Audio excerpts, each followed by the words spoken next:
Bueno, saludemos de una vez a Edith Banoy, periodista también, sabe de estos temas y abogado además. Nos empata, como digo yo, en una cascada de información, un tema con el otro, y ese tiene que ver o sigue siendo importante en el término, en los temas de comunicación e información. Bienvenido, Edith Banoy, a Clickcracia, el poder de la información, un clic, la democracia de la información. Buenos días para usted, Roger, para Carlos Mario, para Javier y para todos los cibernautas que nos acompañan a esta hora. Pues bien, Roger, como usted lo dice, aquí hay un tema importante que va, digámoslo, concatenado al tema anterior que expuso el doctor Mauricio Álvarez frente a la responsabilidad que tienen los medios de comunicación en cuanto al derecho de réplica, rectificación e información y libertad de expresión. Así es. ¿Y cuál es el contexto? Que resulta que Teleantioquia ha invitado, yo no vi la entrevista, debo confesarlo, yo estoy ya hablando de lo que pasa posteriormente, pero creo en lo que se ha dicho. Ha invitado a la concejal de Medellín por el Partido Centro Democrático, Claudia Carrasquilla, y ella ha hablado como que haciendo eco a lo que había dicho su colega en el Consejo de Medellín, Sebastián López, y al mismo alcalde de Medellín, Federico Gutiérrez, en el sentido de que a propósito de los atentados con rocas por parte de habitantes en situación de calle en la avenida regional, que Daniel Quintero debe estar ahí detrás pagando a esos indigentes, a esos desechables, entre comillas, porque tiene que ver con la conversación que traíamos ahorita al principio sobre el tema, que son técnicamente habitantes en situación de calle y en calle, que no son lo mismo, pero que mucha gente conoce como indigentes, que lo está pagando para que haga estas fechorías y haga quedar mal al alcalde Federico Gutiérrez. Incluso que está pagando,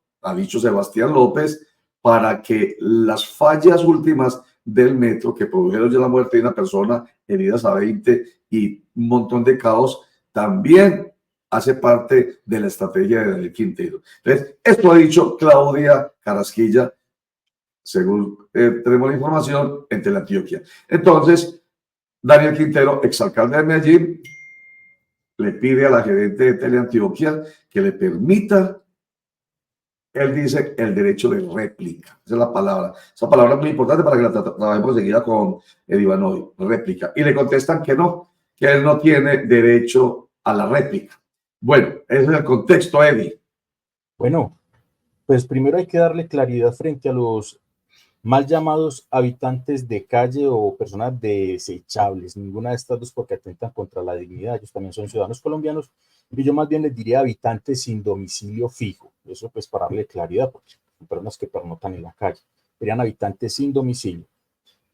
Frente a lo planteado hay que analizar este punto, si al exalcalde Daniel Quintero, por medio de Teleantioquia, los concejales, Sebastián López o Claudia Carrasquilla o el propio alcalde Federico, contrastaron esta información. Ahí empezamos a tener, digámosle, ya a vislumbrar cómo queda el panorama. En el caso hipotético de que lo hayan hecho, pues el alcalde tenía la oportunidad para poder controvertir, enfrentarse a esta información. Esta información, digámosle, no quiere decir de que se le tenga que revelar sus fuentes, el medio de comunicación no tiene que revelarle las fuentes, a este caso al alcalde, pero sí tiene un deber objetivo de cuidado y es de contrastar la información para que ésta sea imparcial. Si no se cumplieron estos dos, digámosle, presupuestos, contrastar e imparcialidad, pues ahí sí tendría derecho el alcalde al derecho de la réplica o de contrastar la información. ¿Queda claro hasta el momento, Roger? Sí, señor. Deber objetivo. Dice usted deber objetivo y me gusta mucho esa expresión, que se aplica mucho para los... ¿Cómo? El deber objetivo es el cuidado de ir más allá de generar un daño. O sea, exactamente. Es el deber objetivo. Me gusta mucho la expresión, el cuidado que deben tener, que es diferente a negligencia, ¿cierto? Claro. El cuidado que deben tener sobre todo los servidores públicos y los funcionarios públicos. Estamos hablando entonces de lo que representa una entidad pública como Teleantioquia, pero muy, con lo que veníamos hablando ahorita con Mauricio Álvarez, muy de la responsabilidad de los buenos periodistas, de los buenos comunicadores. Claro, y la responsabilidad del periodista es contrastar, confrontar la información, no quedarse solamente con una fuente, porque en este caso se convertiría en un cómplice. ¿Qué tendrían que hacer o qué es la recomendación que se le hace al periodista y por la experiencia? Por lo menos ir y buscar y tener como ese registro fílmico, fotográfico, auditivo, mediante chats o correos electrónicos, donde se demuestra que se buscó a la persona para tener su punto de vista y tener un punto de equilibrio e independencia, que es lo más importante, Roger. Así es. O Pero sea, digámosle Eddie, que, sí, Eddie, señor, perdón, Eddie. Hasta sí, dónde va señor. usted, hasta dónde va Eddie, déjeme, yo digo lo siguiente. Lo lógico es, lo lógico para efectos del tema que estamos tratando en particular con la solicitud que ha hecho el exalcalde Daniel Quintero a Teleantioquia, le responde que él no tiene el derecho a la réplica. Él dice que va a recurrir a un juez entonces para que lo acompañe en su derecho ante este ente público. Pero lo lógico, como usted lo ha venido planteando, es que, como dice el artículo 20 de la Constitución Política de Colombia, pues hay libertad, pero siempre y cuando ese derecho a información, a la información que tiene la gente esté fundamentado en hechos veraces e imparciales. Entonces, lo lógico no es si la palabra réplica o no, o rectificación o no, cual sea la que se ajuste de acuerdo con la respuesta que le dan de la jurídica de Teleantioquia al exalcalde Daniel Quintero. Lo lógico es simplemente que se contraste, como usted ha dicho, que si de esta persona están diciendo algo, pues se consulte a esa persona y suele uno ir a buscarla. Pero cuando esa misma persona lo busca uno y uno le cierra las puertas, ahí no se está cumpliendo con el deber de la veracidad y la imparcialidad. Eddie. Claro, es fundamental siempre este contraste por parte del periodista que está haciendo esta investigación, toda vez de que se está colocando entredicho el buen nombre del funcionario, de la persona afectada. Eso va a traer unas consecuencias que van primero contra los derechos fundamentales, principios de la Constitución, artículos, ya lo habíamos hablado en sesiones pasadas, artículos segundo, quinto, 15, 20, 21, ¿no es cierto? Entonces, ¿qué es lo más recomendable que deben de tener? Contrastar y confrontar y mantener, digámosle, la prueba como tal de que se buscó a la persona. Si ella no quiso hablar, es otro tema. Pues ahí ya se continuará pues con el informe periodístico, la nota periodística. Cabe resaltar también que muchas veces las opiniones también trascienden y estas opiniones deben de estar en el ámbito del respeto y la sana crítica. Estamos. Eddie, buen día, cordial saludo. Me gusta tenerlo de nuevo por acá. Es que, mire, eso es elemental, ese periodismo de coquito, eso se lo enseñan a uno en el primer semestre de la carrera, ya sea de comunicación o de periodismo, y es que un deber del periodista es la contrastación de fuentes, pero es que aquí hay algo más de fondo, y es el tema de la vulneración de algunos derechos. Y a Daniel Quintero, no porque sea Daniel Quintero, sino porque sea cualquier otro ciudadano, se le vulnera un derecho a través de una acusación que hace una autoridad, o en este caso una concejala, diciendo que él es el que está trayendo habitantes de calle para que en Medellín hagan esas actividades delictivas, pues ahí se está incurriendo en un hecho muy grave que se llama o en un delito por lo menos, que se llama injuria y calumnia. Y creo que a esta persona, independientemente, vuelvo y repito, si es Daniel Quintero u otro, le asiste el derecho a que por lo menos su versión sea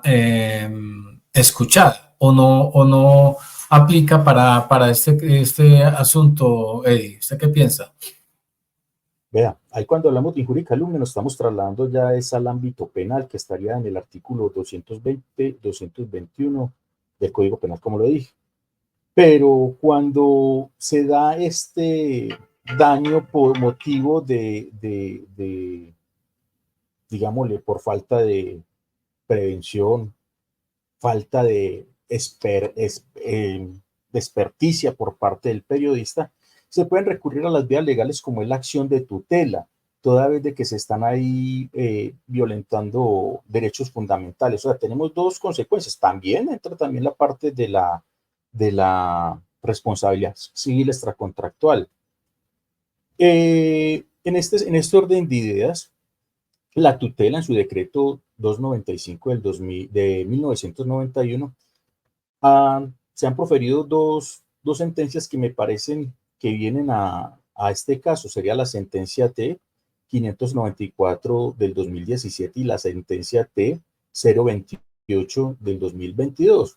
En estas dos sentencias, en la inicial, la T 594 del 2017, se toma el derecho a la honra y el buen nombre. Se estudia también el derecho a la rectificación, la libertad de expresión y la libertad de información. Mientras que en la sentencia T 028 de 2022 tenemos la reserva de la fuente periodística. ¿Todo esto para qué? Para darle como un orden al sistema jurídico y las relaciones interpersonales entre los particulares y el Estado y entre los propios particulares. Pero analizando esta sentencia, a empezar con la sentencia T del 2028, es el expediente T 8300-04-144, que es una acción de tutela instaurada por Santiago Pardo Rodríguez contra Juan Pablo Calvas y Mauricio Beltrán y W Radio. El magistrado oponente fue la doctora Diana Fajardo Rivera. Pues nos dicen acá que es el derecho al buen nombre, así resumidamente, y más adelante lo vamos desarrollando. ¿Qué es la atención frente a la libertad de expresión? Debía protegerse el derecho a la libertad de expresión de los periodistas accionados. Todo esto, toda vez de que los periodistas dieron unas opiniones, pero que tuvieron, digámosle, para el accionado, o sea, para el señor Mauricio, le mancillaron su buen nombre. Perdón, para el señor Santiago Pardo, le mancillaron el nombre. Él era en ese momento un accionista minoritario del equipo Millonarios, tuvo acceso a unas actas de los estatutos de confidencialidad y él sacó supuestamente un celular, no se comprobó, y los periodistas dieron unas opiniones que, mire, pero es que usted sacó y tomó fotos cuando tenía un documento privado en el cual no podía hacer esto. Él dijo, no, eso no es cierto, ustedes me están mancillando y esto me va a acarrear muchos problemas. Entonces, en cuanto al trato de la divulgación de opiniones proferidas por periodistas en el ejercicio de su profesión, aunado que el accionado tuvo la oportunidad de rebatir las opiniones de los periodistas y exponer su versión de los hechos en la entrevista, de tal manera que el público, en este caso, pudo contrastar las opiniones de los periodistas del dicho del accionante y forjar sus propias conclusiones. O sea, en este caso vemos que sí hubo una contrastación. Sí tuvo esa oportunidad, porque solamente nosotros hemos escuchado aquí, como lo hacía al inicio Roger, la versión del alcalde, 2 concejales. ¿Y dónde está la versión del señor exalcalde Daniel Quintero? Ajá. No le hemos escuchado. No, o a no ser de que nos diga, es que el señor Daniel Quintero no quiso pronunciarse. No, pero mire, precisamente, Iván, aquí tenemos un segmentico cortico que lo debimos haber presentado en principio para que quedara en el contexto, pero ahora que usted lo plantea, aquí está precisamente un segmentico en el que el exalcalde de Quintero hace el planteamiento de la solicitud que hizo Teleantioquia. Niega el derecho a la réplica para proteger al alcalde Federico Gutiérrez. Hace unos días, la concejala Claudia Carrasquilla del Centro Democrático fue entrevistada por Teleantioquia.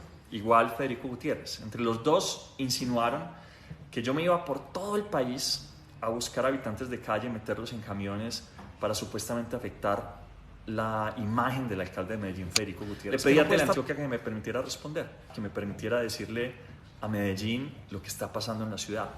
Teleantioquia no me dejó responder, no dejó que este mensaje le llegara a todos los ciudadanos a los que les llegó la mentira que publicaron inicialmente.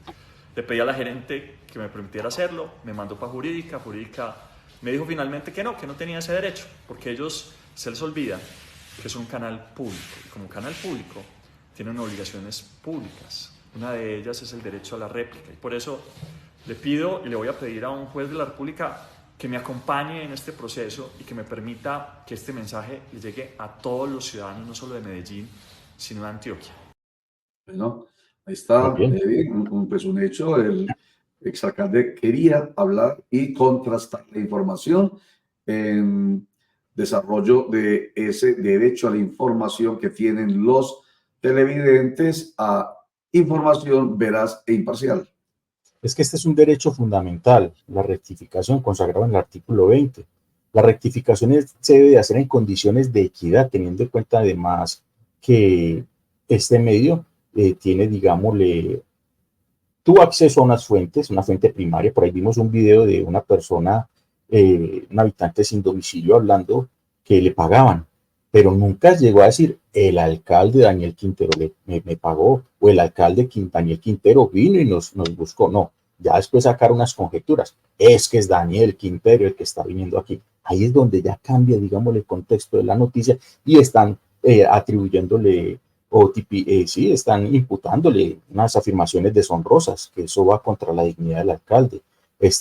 Ahí lo que le queda al alcalde inicialmente es una acción de tutela, o también puede buscar una responsabilidad penal o civil, según lo considere su apoderado judicial.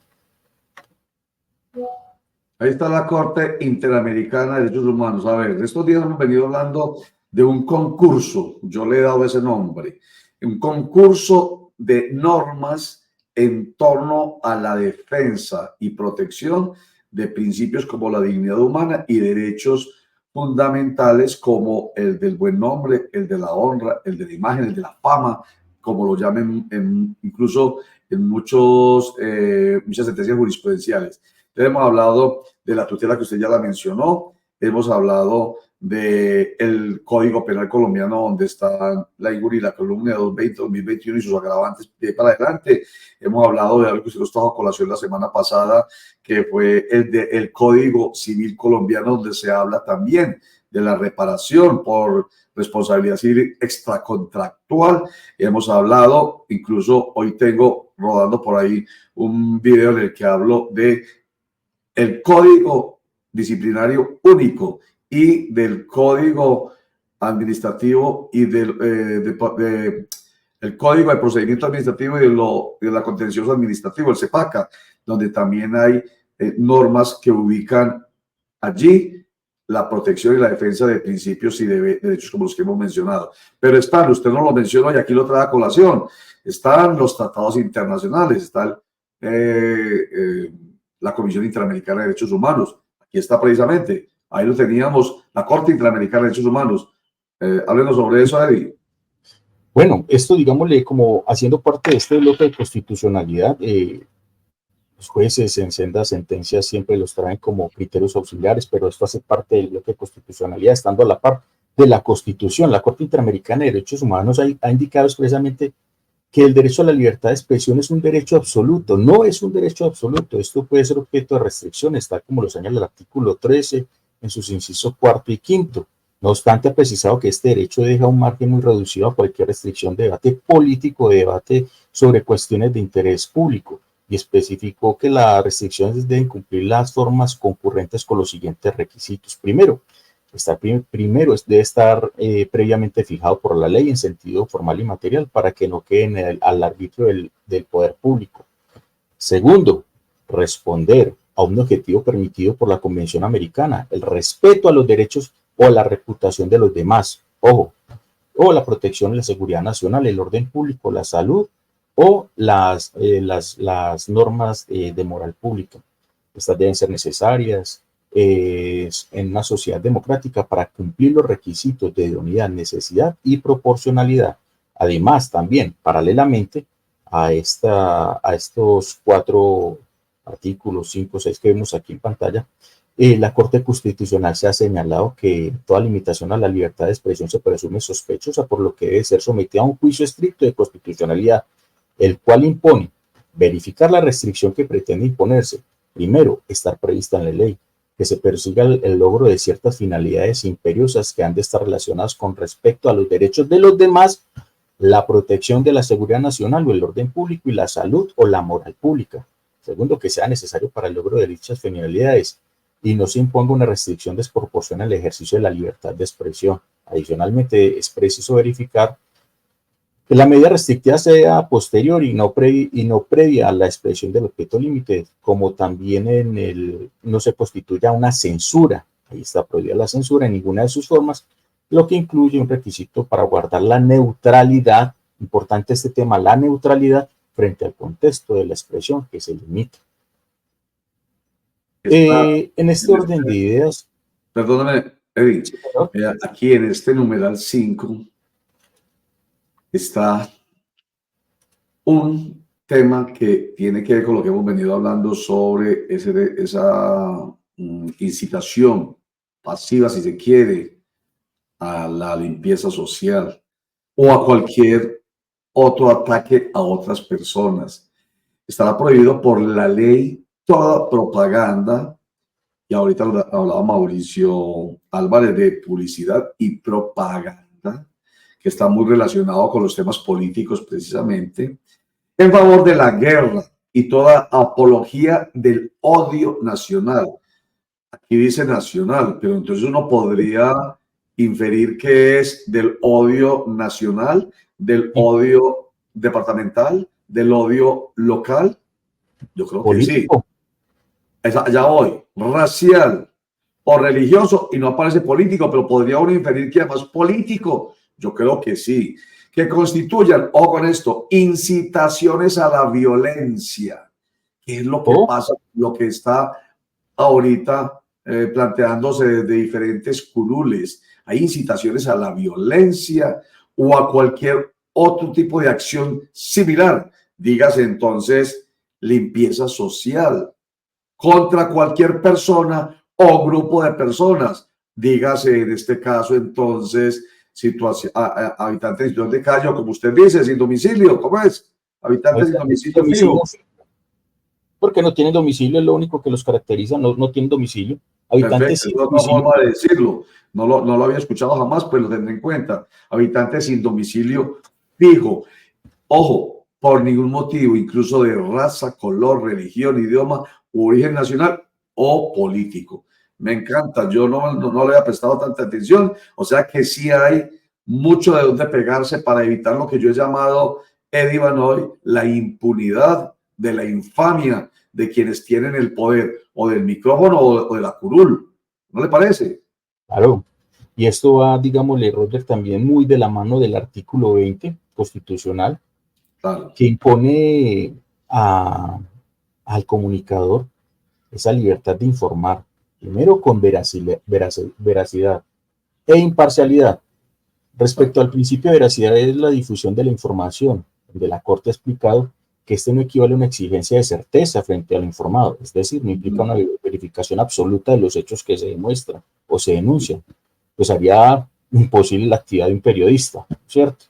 Lo que se exige es que se emita una información que se haya hecho un esfuerzo previo y razonable de constatación de la información al respecto que se ha explicado.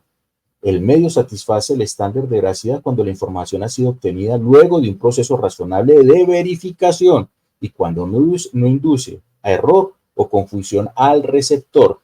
Y en este caso, el medio será responsable cuando se demuestre que existió una evidente negligencia en su tarea de verificar la información reportada o cuando sea claro que existió mala fe o intención de daño al publicitarla. Muy bien, Eddie Vanoy. Como siempre, qué bueno que podamos contar con usted. Y yo a modo de conclusión voy a decir entonces que toda persona tiene derecho de réplica porque si ha habido una publicación que lo afecta, entonces esa persona tiene el derecho a que haya aclaración frente a esa información que lo afecta, que es lo mismo que el derecho de rectificación, que es precisamente, y el que aparece expresamente en el artículo 20 de la Constitución, que se corrija una información que fue inexacta o falsa, que tiene todo el derecho. ¿Y cuándo se puede negar un medio de comunicación, por ejemplo, como Teleantioquia, a esos derechos de réplica y de rectificación? Pues cuando la información es verdadera y no lesiona derechos, pues obvio. Si eso está demostrado que es veraz y que no afecta negativamente los derechos de nadie, pues claro, hay que demostrarlo. Y cuando es una solicitud infundada o desproporcionada, que no tiene sentido alguno, o que no sigue los canales regulares, que se supone sí fue lo que siguió el exalcalde Daniel Quintero, que me parece además que fue una bobada que hubiera escalado tanto. Tenía que haberse dirigido al director del noticiero, que es el responsable informativo, pero lo dirigió a la gerente y la gerente, pues, hermano, no es ni periodista. Yo creo que ya no sabe ni siquiera qué es el periodismo. Yo creo que ya no sabe qué es el artículo 20 de la Constitución. Suena muy raro y todo, porque yo sé que su formación es más de comunicadora organizacional. Ella está ahí, pues, porque así es lo que pasa cuando alguien gana, como ganó en este caso antes Julián Rendón. Entonces, allá él pone allá sus cargos importantes al que quiera. Ahí también tocas un tema, Roger, que es muy importante y es la imparcialidad del medio. Está bien de que el gobernador nombre su gerente, el gerente a su vez, no sé si el director del noticiero también lo nombrará el gobernador, pero se debe de tener un principio que es la imparcialidad. Aquí ya no se puede convertir, digámosle, Teleantioquia en una plataforma política para continuar con esto, porque si no perdemos el pluralismo y esto va en contra de los principios democráticos de toda su sociedad. Aunque esencialmente lo son, Telemedellín lo es, Teleantioquia lo es, Señal Colombia. No debería de ser, no debería de ser.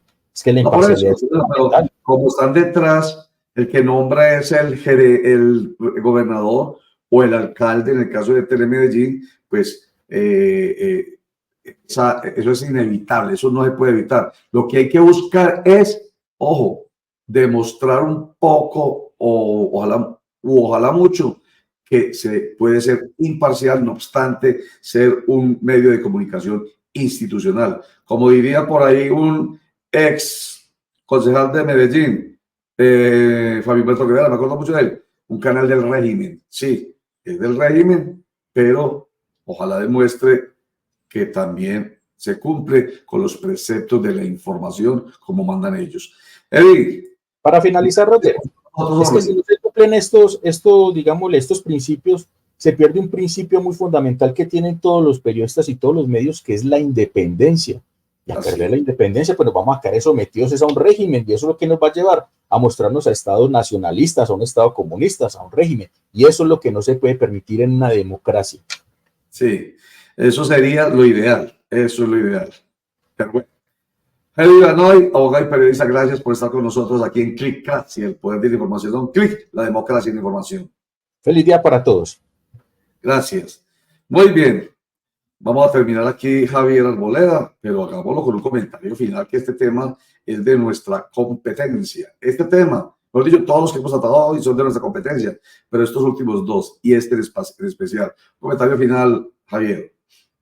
Don Roger, que esto me da para hacer un comentario sobre mi experiencia en Telemedellín el año pasado, y es que tanto se nos criticó sobre que éramos el canal del régimen, pero le aseguro, don Roger, y lo digo con la mano en el corazón, siempre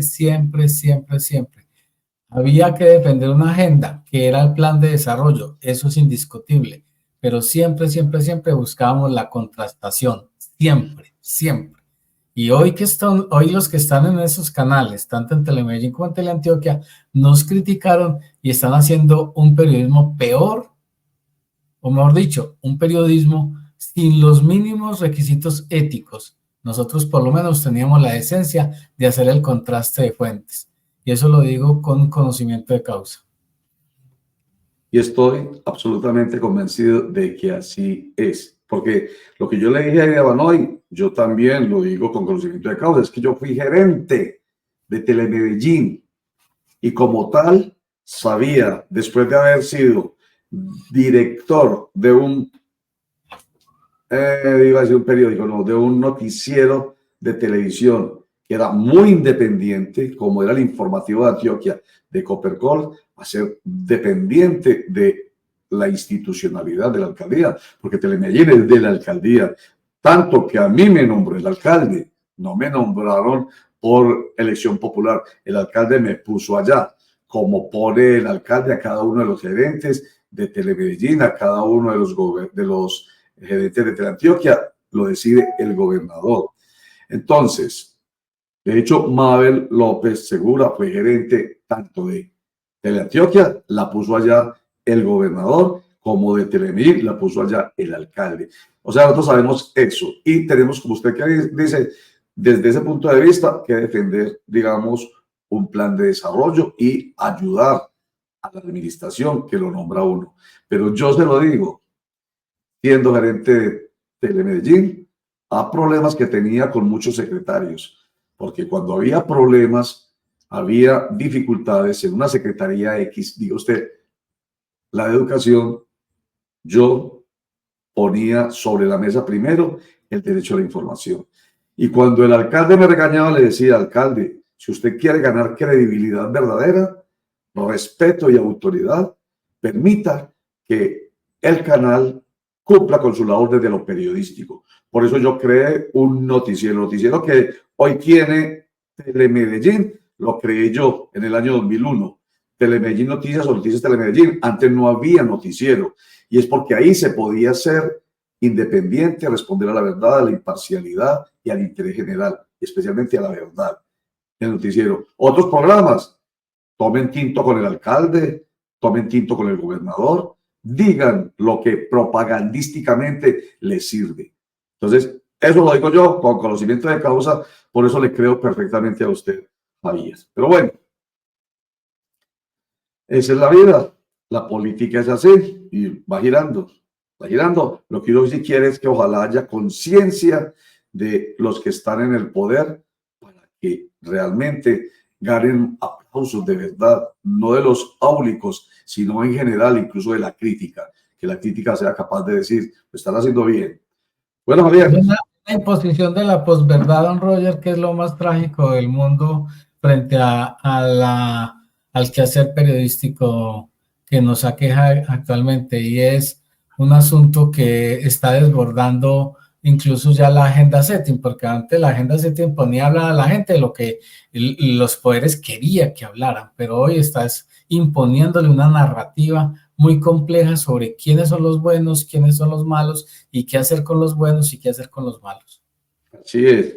El apocalipsis ayer que anunció Marshall McLuhan, aunque no habló propiamente de apocalipsis, pero Mauricio Álvarez, el director del noveno Congreso de Comunicación de la Universidad de Medellín, nos recuerda que esa era una visión apocalíptica. Hoy es un hecho el apocalipsis en la comunicación, el periodismo y la información en general.